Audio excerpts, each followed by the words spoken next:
Although the post-World War II baby boom started in 1946, the 1950s set records for the number of babies born per year. Around 4 million babies were born on average each year of the 1950s, and it peaked in 1957 when close to 4.3 million American babies were born. The names James and Mary topped the list for the most popular baby names during this period. Just in case you were wondering, the median home price in 1950 was $7,354. For that price, you were living the American dream in a house that averaged around 1,000 square feet. So not only were the houses smaller, but families generally had less stuff cluttering their lives. On October 2, 1950, the first Peanuts comic strip debuted in newspapers. Although Charlie Brown and his friends looked a little different initially, because the cartoons had a more toddler-like appearance up until 1957. Peanuts would go on to become the most famous and influential comic strip of all time, with over 17,000 strips published in all. The first credit card ever invented was the Diners Club card in 1950. This was before the use of plastic, so it was made of thin cardboard. The charge card concept was created as an easy way to pay for dinner out at restaurants around New York City. The First Supper, as it became known, was the first time contemporary credit was used, and it also led to an entire industry of credit card companies. Did you know that the 1950s could have been a very different decade if one mostly forgotten event had been successful?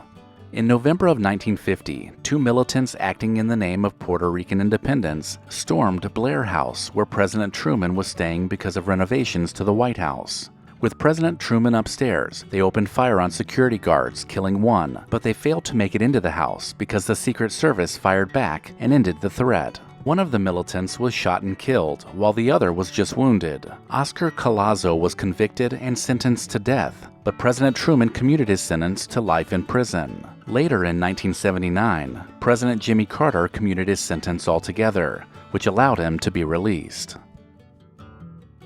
Speaking of presidents, on February 27, 1951, U.S. presidents became officially limited to 2 terms in office, after the 22nd Amendment was ratified by the states. This action was in response to FDR's 4 terms in office, and term limits had been debated since our founding. Founding fathers Alexander Hamilton and James Madison even favored lifetime appointments. On October 15, 1951, I Love Lucy debuted. In the first season, the show was being watched by nearly half of all households with televisions, and the show ended the first season as number 3 in the Nielsen ratings, but it would go on to dominate the ratings for the rest of its run. March 19, 1953, was the beginning of a new tradition for entertainment. The 25th Annual Academy Awards was broadcast for the very first time on television. The ceremony had come a long way from the first awards that were held at the Roosevelt Hotel in 1929, and the next year being broadcast for the first time on the radio. 1953 was the year that the double helix was discovered by James Watson and Francis Crick. This discovery cracked the code to how genetic instructions were written and passed from person to person. Also in 1953, TV dinners became the newest and easiest way to dine. These convenient frozen meals were made by the Swanson Company, and the first TV dinner consisted of a Thanksgiving-style turkey meal. This was because Swanson had a lot of excess turkeys that year, and they found a clever new way to sell them to the public. In 1954, the FCC took the broadcasting company ABC all the way to the Supreme Court over their airing of game shows. The question was whether these game shows were a form of gambling, and therefore unfit for television. Luckily, the court sided with ABC, and game shows were allowed to become a staple of American culture. Did you know that the words "under God" were added to the Pledge of Allegiance by Congress and President Eisenhower in 1954? This addition was an attempt to differentiate American values from the opposing communist ones that were seen as creeping into our society.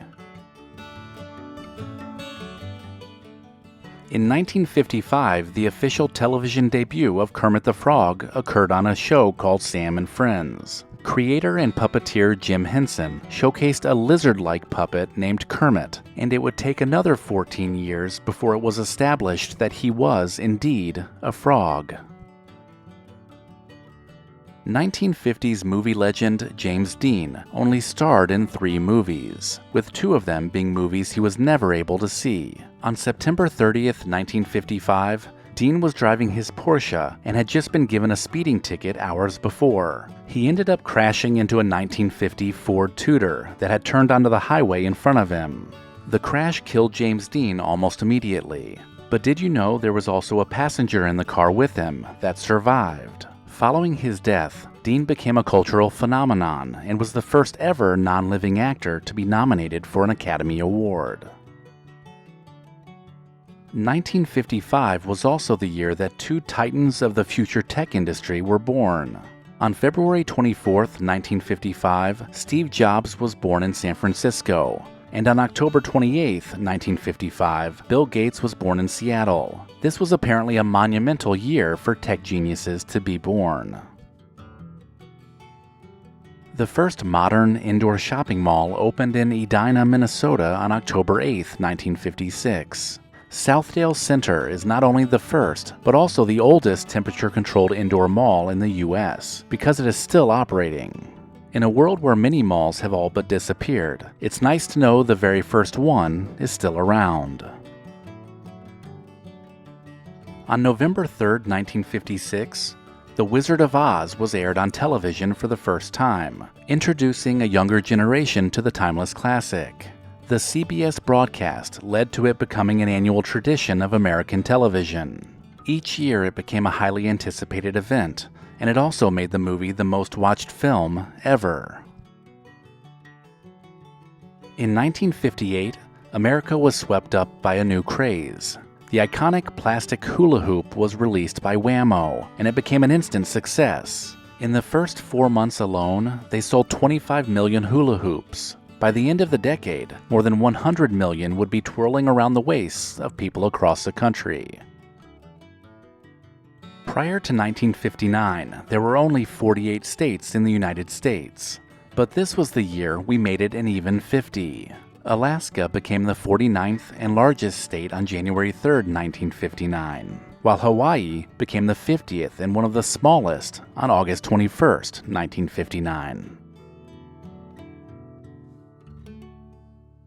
If you enjoyed this video, click on this playlist to watch even more. And as always, thank you so much for watching.